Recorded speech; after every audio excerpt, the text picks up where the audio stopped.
New blood at Stellar Command Academy. The Stellar Command Academy stretched across 3 moons of Proxima Centauri, its gleaming towers and training facilities representing the pinnacle of galactic military education. For over 2 centuries, the galaxy's finest warriors had walked these corridors, learning the arts of space combat, diplomatic strategy, and interspecies cooperation. The Academy's reputation was legendary, and only the elite of each species earned the right to wear its silver insignia. Marcus Chen stood at the massive viewport of the orientation hall, watching transport ships from dozens of worlds discharge their precious cargo of cadets.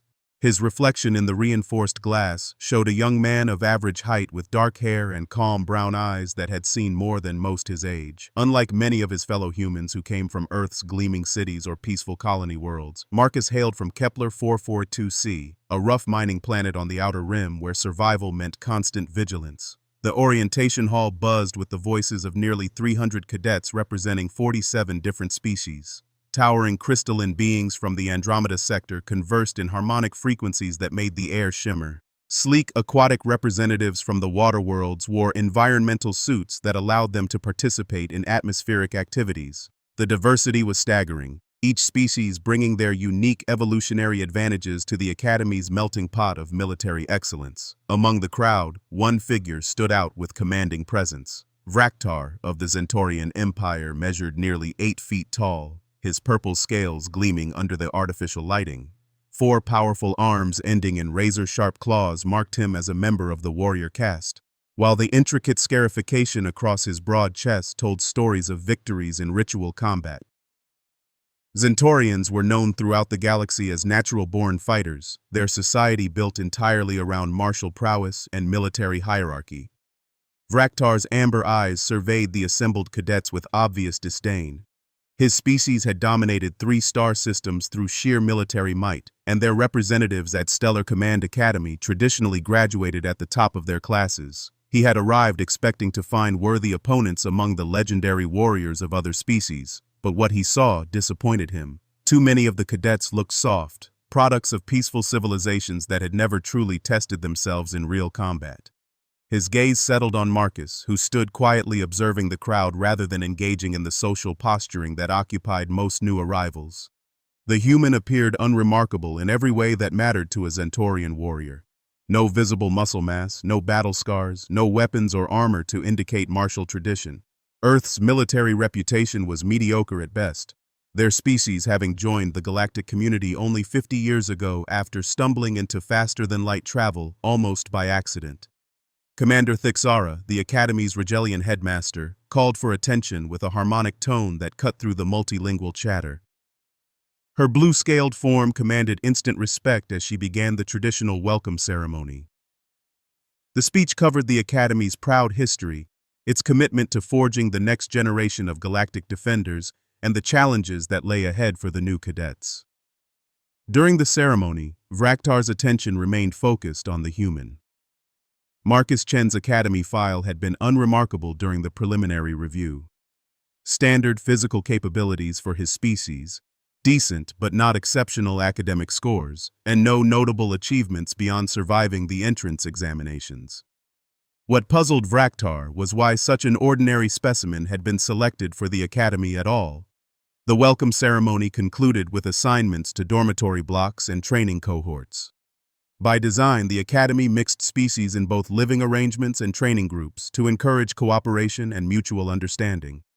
Vraktar found himself assigned to the same cohort as the human, an arrangement he viewed as an opportunity to establish the proper hierarchy early in their training. The first real interaction came during the evening meal in the Great Hall. Marcus sat alone at a table near the viewport, quietly eating while reviewing academic materials on his personal tablet. He had chosen a simple meal of protein paste and vegetables, functional food that provided necessary nutrition without excess. His focus on the materials was complete, shutting out the noise and chaos around him. Vraktar approached with deliberate steps, his claws clicking against the metal floor.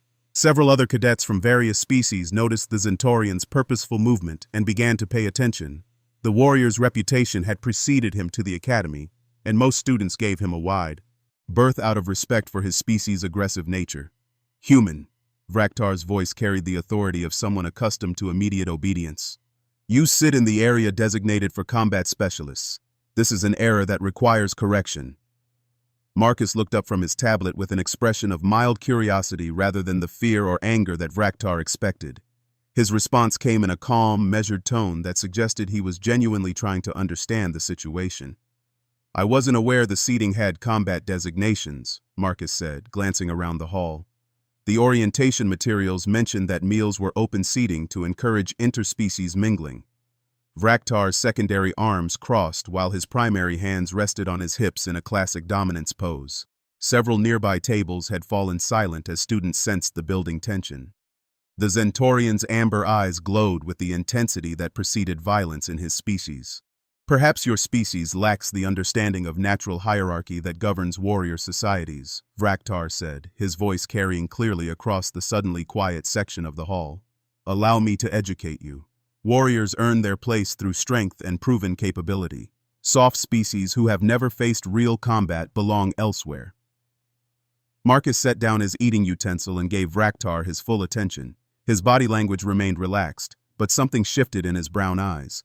It was subtle, like watching still water suddenly develop dangerous undercurrents. I appreciate the lesson in Zentorian social structure, Marcus replied evenly.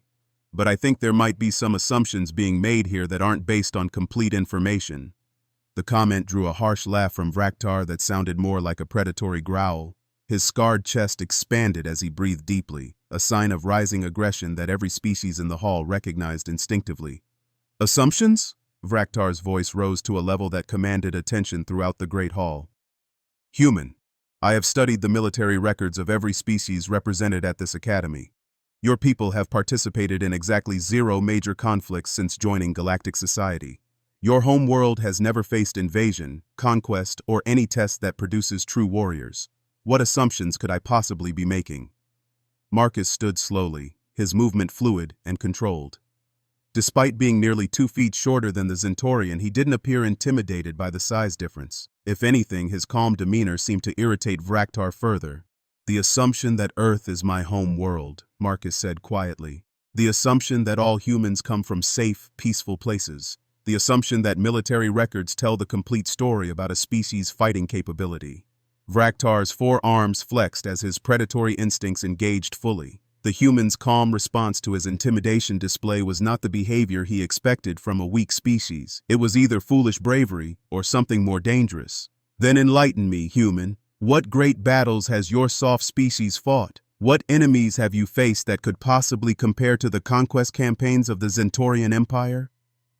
Marcus was quiet for a moment, his gaze distant as if recalling something unpleasant. When he spoke, his voice carried a weight that hadn't been there before. We fought ourselves for 10,000 years before we ever reached the stars, he said.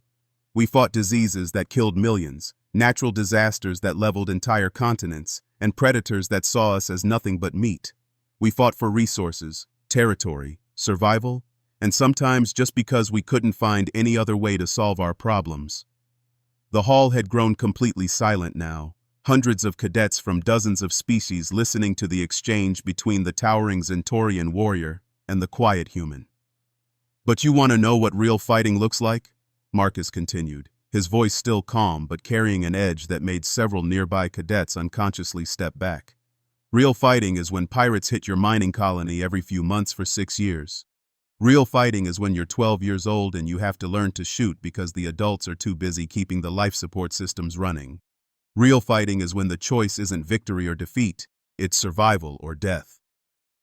Vraktar's amber eyes widened slightly as he processed this information.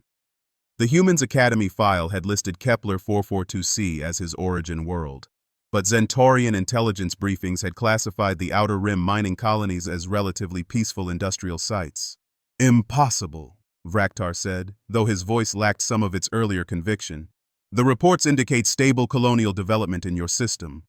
Marcus's expression shifted to something that might have been sad or might have been dangerous. The reports don't mention that the Galactic HFY Patrol considers Outer Rim colonies acceptable losses. Too expensive to defend properly, too remote for regular support.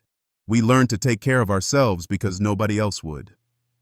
The revelation sent murmurs through the assembled students. Many of them came from species that had joined galactic society through conquest or formal invitation, with established militaries and clear alliance structures. The idea of a species being effectively abandoned to defend itself was foreign to their experience. Vraktar's scarred features twisted into a sneer as he processed this new information. Even if the humans' claims were true, survival against pirates and colonial hardships couldn't compare to the systematic warfare that had forged the Zentorian Empire. Interesting, Vraktar said, his voice returning to its earlier mocking tone. So you claim experience fighting criminals and scavengers. How does that qualify you to sit among true warriors who have conquered star systems? Marcus looked around the great hall, taking in the faces of hundreds of alien cadets who were all waiting for his response. His next words would either establish him as someone worthy of respect or mark him as just another human making empty boasts. I guess we'll find out during combat training, Marcus said simply, if you're interested in testing your assumptions against reality.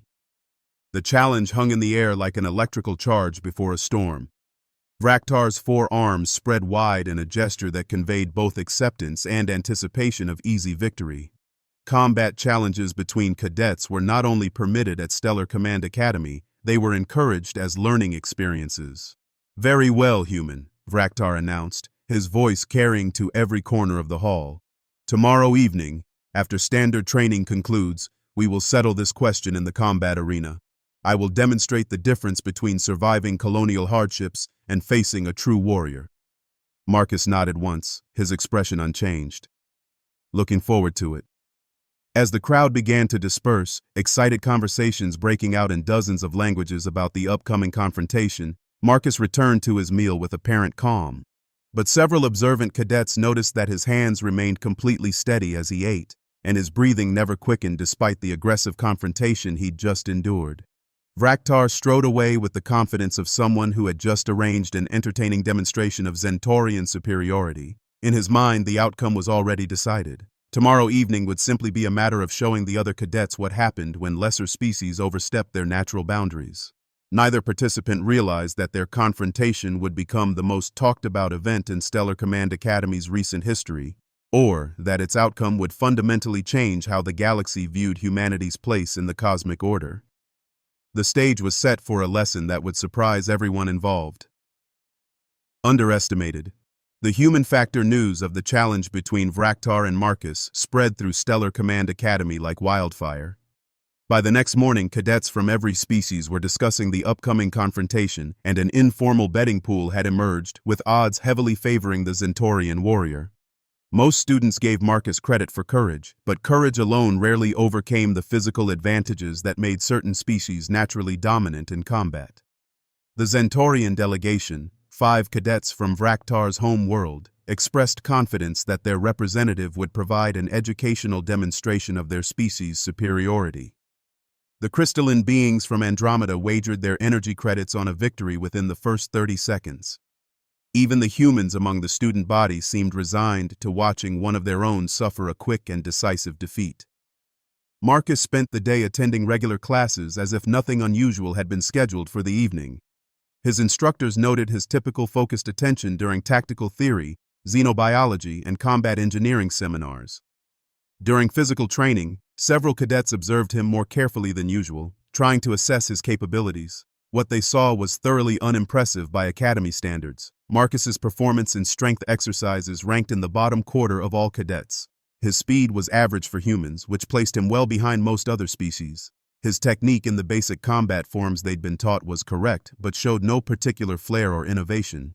By every measurable standard, he appeared to be exactly what Vraktar had identified, an unremarkable human who had somehow earned admission to an elite institution.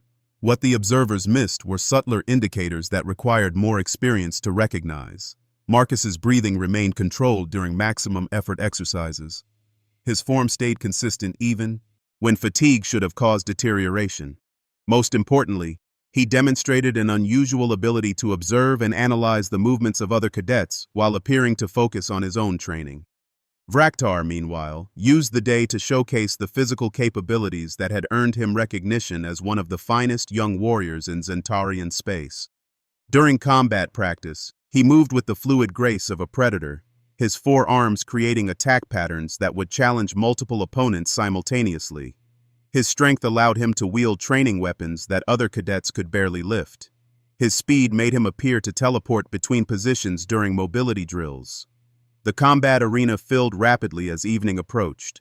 Academy regulations permitted cadets to observe sanctioned challenges, and nearly the entire student body had arrived to witness what promised to be a brief but educational demonstration.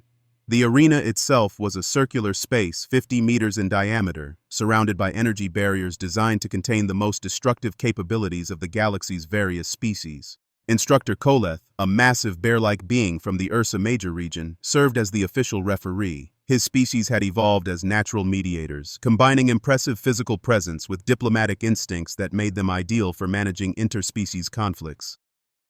Cadets, Koleth's voice rumbled across the arena. This is a sanctioned challenge conducted under Academy Regulation 77 Alpha.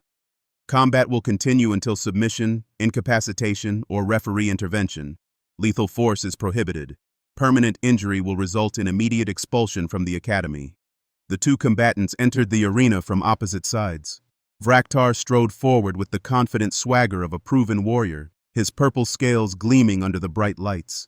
He had chosen to fight without weapons, confident that his natural advantages would be more than sufficient against an inexperienced human. Marcus entered quietly, wearing the standard combat attire provided by the Academy. He showed no signs of nervousness or excitement, his expression as calm as if he were attending a routine training session.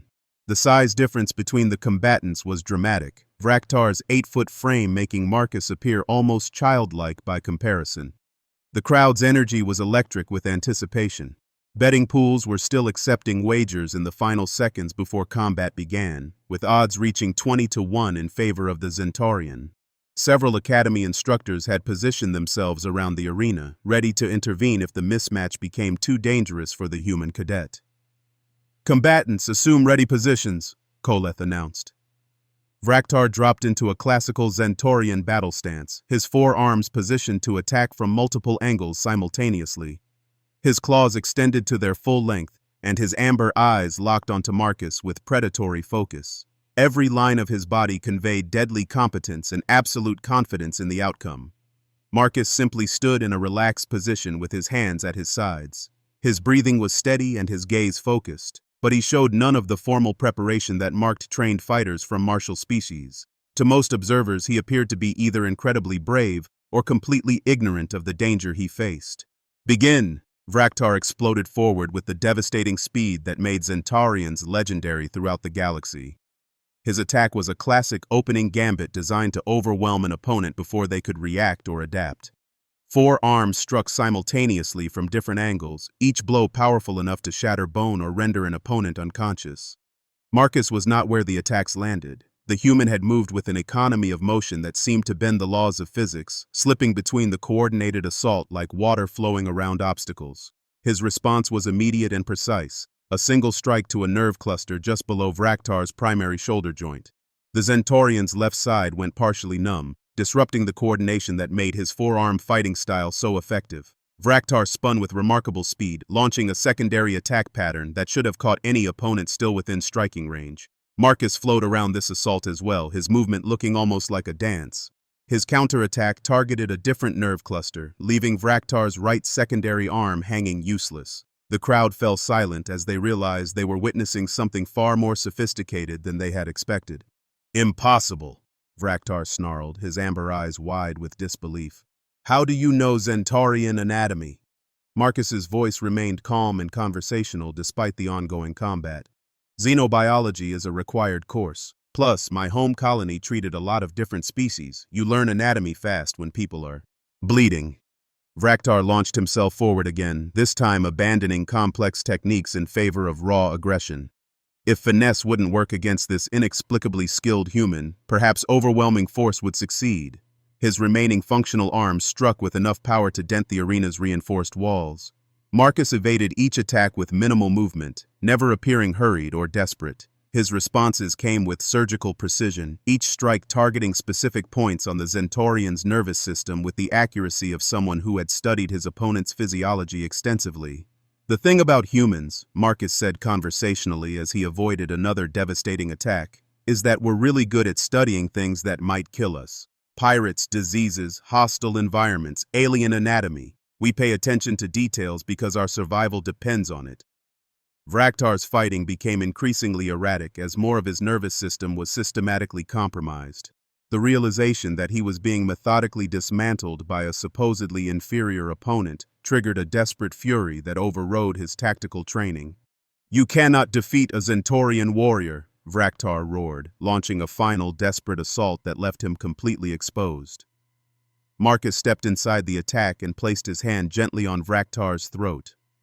The pressure was light, almost casual, but the Zentorian warrior immediately felt his breathing become labored as specific nerve pathways were interrupted. "I don't want to defeat you," Marcus said quietly, his voice carrying clearly in the stunned silence of the arena. "I want to survive this encounter without anyone getting permanently hurt. There's a difference." The crowd watched in absolute silence as the galaxy's supposedly superior warrior species found himself completely helpless in the grip of a human they had dismissed as harmless. Vraktar's amber eyes showed a mixture of rage, humiliation, and growing respect as he realized the depth of his miscalculation.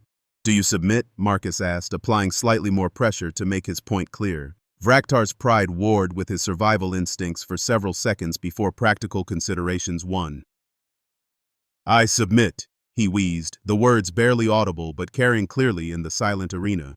Marcus immediately released his grip and stepped back, offering his hand to help the Zentorian maintain his balance as sensation returned to his compromised nervous system.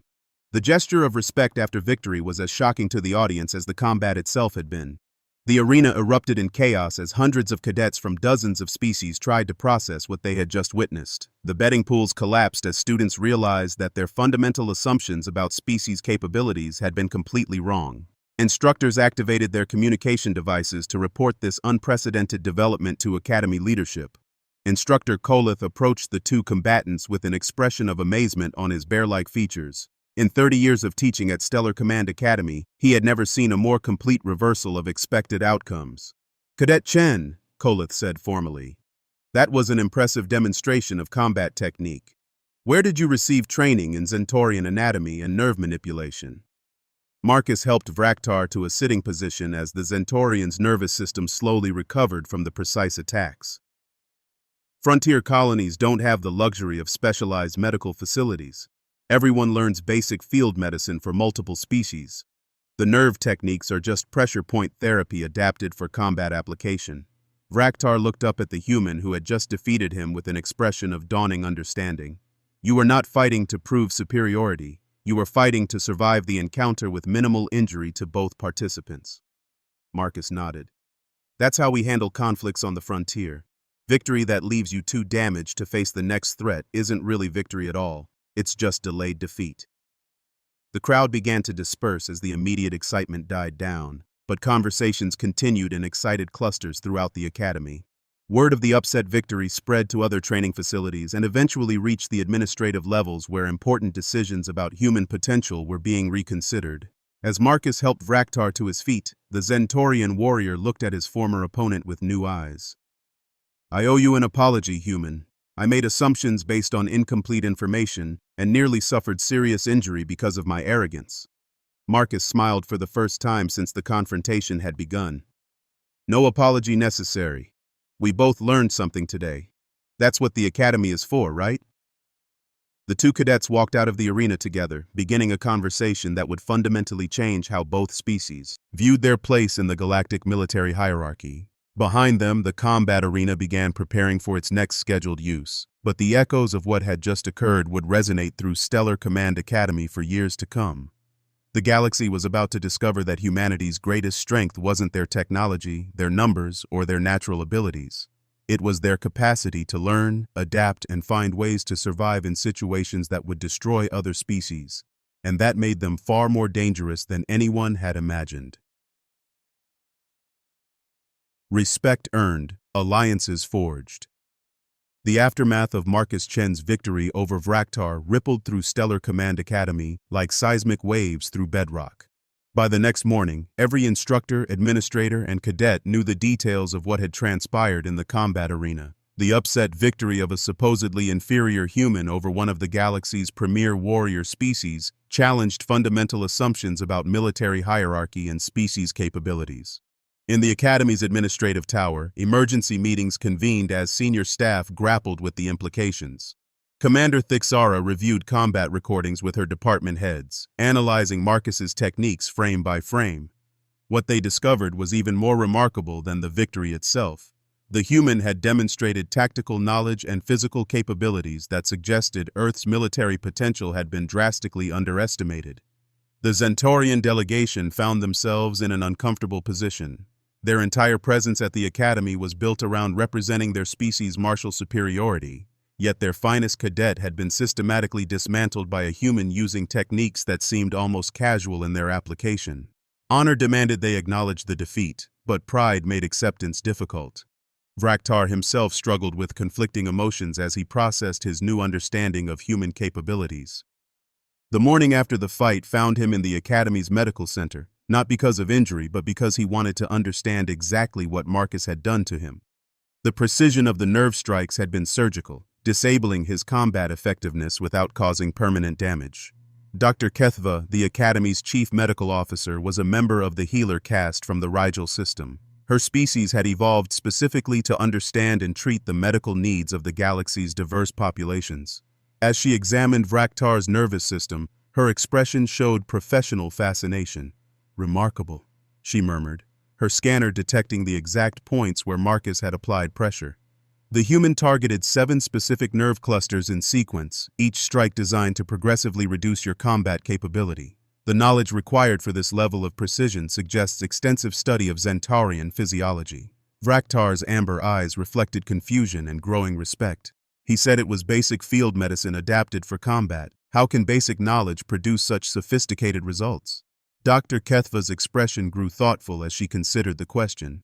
Perhaps what humans consider basic knowledge differs significantly from what other species view as basic. Their survival pressures may have required them to develop capabilities that we classify as specialized skills. Meanwhile, Marcus found himself the center of unwanted attention throughout the Academy.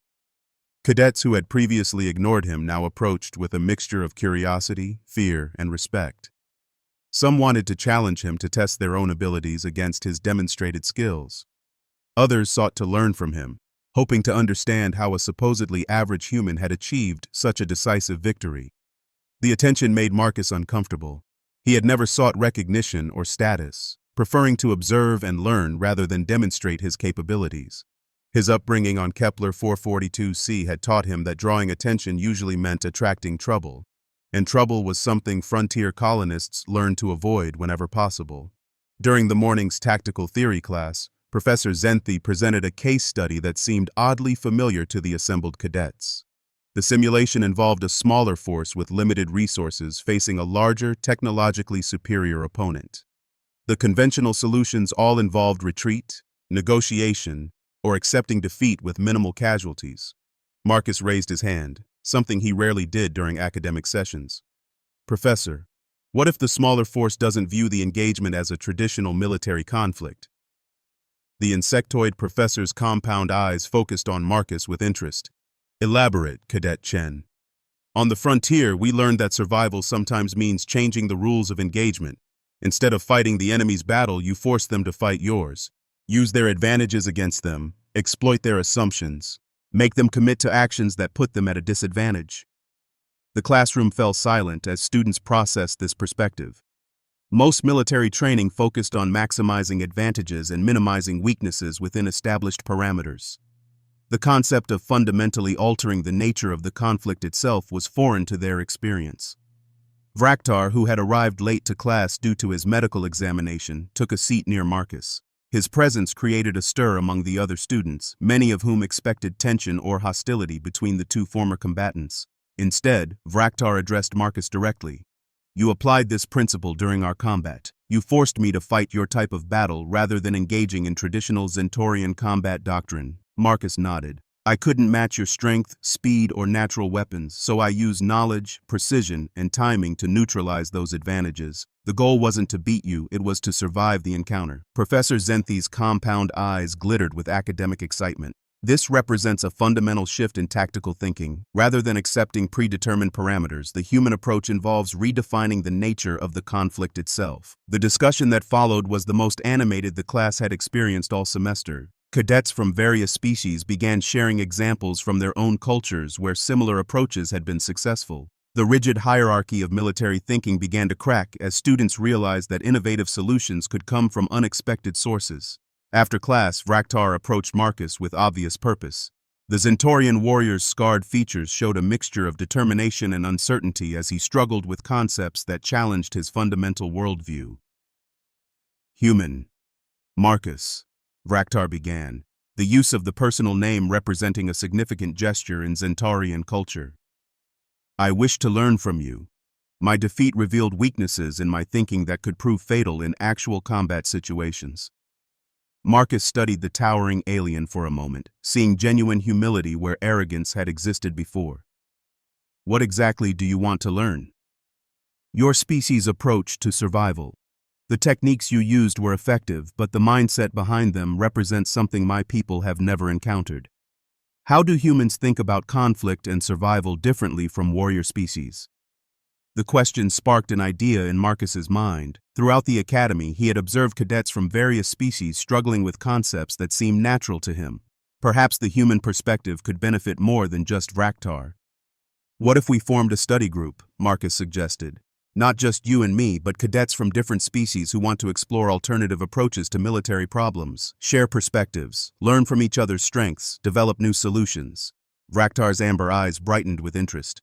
A multi-species tactical development group. This could provide insights that single-species training cannot achieve. Word of the proposed study group spread quickly through the Academy's social networks. By evening, nearly 24 cadets from 15 different species had expressed interest in participating. The group represented some of the Academy's most innovative thinkers, students who chafed against traditional approaches and sought new ways to excel. Their first meeting was held in one of the Academy's smaller conference rooms, the space filled with a diverse collection of beings that would have been impossible to imagine even a generation earlier. The crystalline beings from Andromeda brought their unique energy manipulation capabilities. Aquatic species offered perspectives on three-dimensional tactical thinking. Insectoid races contributed hive mind coordination techniques.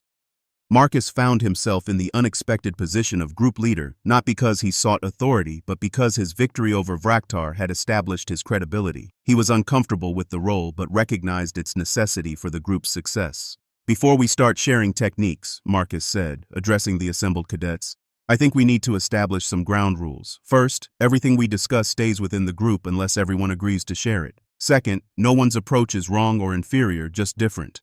Third, the goal is learning, not competition.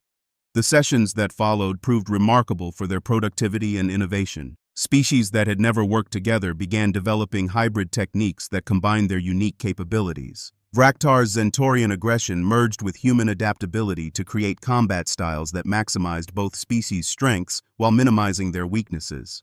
The aquatic cetaceans shared their ability to think in 3 dimensions simultaneously, helping land-based species develop better spatial awareness in zero-gravity environments.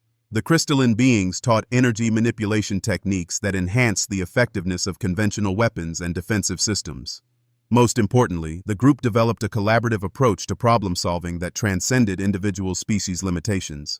When faced with tactical challenges, they learned to combine multiple perspectives to find solutions that no single species could achieve alone.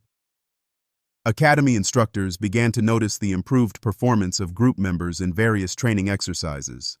Cadets who had previously struggled with certain concepts were suddenly excelling, while already strong students were reaching new levels of capability. The collaborative learning model was producing results that exceeded traditional teaching methods. The real test came during the Academy's annual War Games, a massive simulation that pitted cadet teams against each other in complex strategic scenarios. Traditionally, teams were organized by species or by random selection, with predictable results based on each species' natural advantages. Marcus's study group requested permission to enter as a single team, despite their diverse composition. The request was unusual, but not unprecedented, and Academy leadership approved it as an interesting experiment in interspecies cooperation. The war game scenario involved defending a strategic position against multiple waves of attackers with superior numbers and equipment. Most teams approached the challenge conventionally, using established tactical doctrine to maximize their defensive capabilities within the given parameters. Marcus's team took a different approach.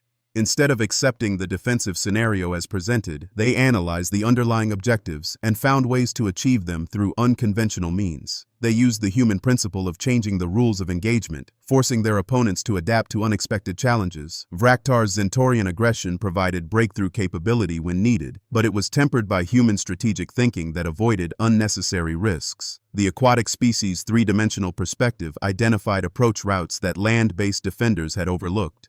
Crystalline energy manipulation created defensive barriers that conventional weapons couldn't penetrate. The result was a defensive strategy that seemed to violate traditional military principles but proved devastatingly effective. Attacking teams that expected conventional resistance found themselves facing coordinated responses that exploited weaknesses they didn't know they had. When the war games concluded, Marcus's diverse team had achieved the highest defensive rating in Academy history. More importantly, they had demonstrated the potential of interspecies collaboration when guided by innovative thinking and mutual respect. The success attracted attention from the highest levels of Galactic Command. Military strategists who had dismissed human potential as negligible began requesting detailed analysis of the techniques that had produced such remarkable results. The Academy's leadership found themselves fielding inquiries from governments across dozens of star systems, all wanting to understand how a mixed-species team had outperformed traditionally dominant military forces. Commander Thixara called Marcus and Vraktar to her office 3 days after the war games concluded. The meeting was informal, but the implications were significant. Changes to Academy training doctrine rarely happened quickly, but the results achieved by the study group were too impressive to ignore. Cadets, Commander Thixara began, her blue-scaled features showing approval. Your collaborative approach has generated considerable interest among Academy leadership and external military commands. We would like to implement elements of your training methodology into the standard curriculum. Marcus shifted uncomfortably in his chair. Recognition and official attention were things he had learned to avoid during his frontier upbringing. Commander, the techniques aren't really mine. Everyone in the group contributed equally to developing our approaches. Vraktar nodded in agreement, his amber eyes reflecting newfound respect for collaborative achievement over individual glory. The human speaks truth, Commander. Our success came from combining perspectives, not from any single species' superiority. Commander Thixara's expression showed amusement at their modesty. Nevertheless, the initiative came from your interaction, and the leadership came from your partnership. The Academy would like to formalize your study group as an experimental training program available to selected cadets from all species. The proposal represented everything Marcus had hoped to avoid: official recognition, formal authority, and the kind of attention that made him a target for those who resented change. But he also recognized the opportunity to help other students avoid the isolation and misunderstanding he had experienced. What would be required of us? Marcus asked. You would continue your regular studies while serving as peer instructors for the experimental program. Selected cadets from each incoming class would have the opportunity to participate in collaborative training exercises based on your methodologies. Vraktar leaned forward, his scarred features showing interest. This could help bridge gaps between species that have traditionally viewed each other as competitors rather than potential allies. Over the following weeks, the experimental program took shape. Marcus found himself working with Academy instructors to document the techniques and principles that had made their study group successful. The process forced him to articulate concepts that had been intuitive, translating frontier survival wisdom into formal military doctrine. The first group of participants included cadets who had struggled with traditional training methods as well as high achievers who wanted to push beyond conventional limitations. The diversity was intentional, designed to test whether the collaborative approach could benefit students across the spectrum of ability and background. Vraktar proved to be an exceptional co-instructor, his warrior background providing credibility with cadets from martial species, while his personal transformation demonstrated the value of intellectual flexibility. The combination of human adaptability and Zentorian strength became a powerful symbol of what interspecies cooperation could achieve.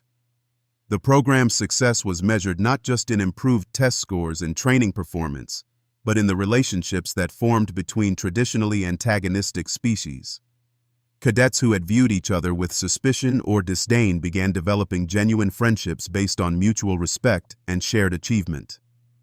Marcus's original study group members became the program's core instructors, each bringing their unique perspectives to help new participants understand the value of diversity in tactical thinking. The crystalline beings taught energy manipulation to species that had never considered such applications. Aquatic cadets helped others develop three-dimensional thinking skills. Insectoid races shared coordination techniques that enhanced team effectiveness. As the program expanded, Marcus found himself reflecting on how much had changed since his quiet arrival at the academy. He had come seeking nothing more than a quality education and the chance to serve in Galactic Defense Forces. Instead, he had become instrumental in changing how the galaxy's military elite thought about cooperation and tactical innovation. The transformation in Vraktar was equally remarkable. The proud Centaurian warrior had evolved from someone who viewed other species as inherently inferior to a leader who actively sought to learn from anyone who could offer valuable insights. His scars still told stories of individual combat prowess, but his actions now demonstrated understanding that true strength came from unified effort. During the Academy's graduation ceremony at the end of their training cycle, Marcus and Vraktar stood together as representatives of their experimental program.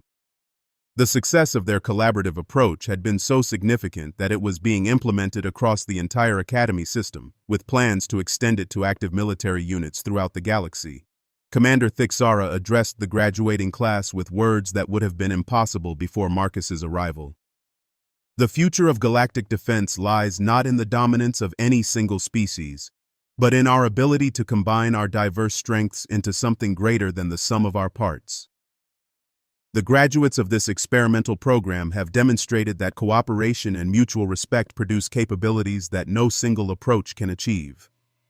As Marcus received his commission as a lieutenant in the Galactic Defense Forces, he realized that his quiet intention to simply survive his academy experience had instead helped reshape how the galaxy approached military cooperation. The frontier survival skills that had seemed unremarkable to him had proven revolutionary to species that had never faced the challenges of human existence. Vraktar, receiving his own commission, approached Marcus after the ceremony with an expression of genuine gratitude.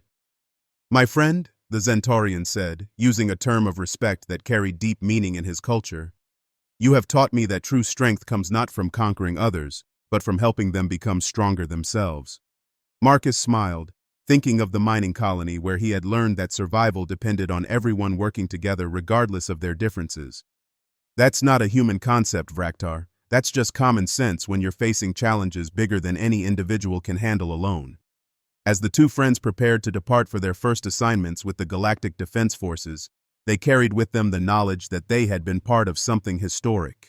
The galaxy was changing, becoming a place where diversity was viewed as strength rather than division, where cooperation was valued over competition. The quiet human from the frontier and the proud Centaurian warrior had discovered that their greatest victory wasn't defeating each other, but learning to combine their strengths in service of something larger than themselves. In a galaxy full of diverse species and complex challenges, that lesson would prove more valuable than any individual achievement. Their story became part of Academy legend, told to new cadets as an example of how assumptions could be dangerous, how strength came in unexpected forms, and how the greatest victories were often achieved not through conquest, but through understanding. And in the vast expanse of space where countless species worked together to defend their shared civilization, the principles they had discovered continued to create new possibilities for cooperation and mutual success. The human who had been mocked for his supposed weakness had instead revealed humanity's greatest strength, the ability to bring out the best in others while adapting to challenges that would break more rigid approaches. It was a lesson that would reshape military doctrine across the galaxy and prove that sometimes the most powerful warriors were those who fought not to defeat their enemies, but to understand them.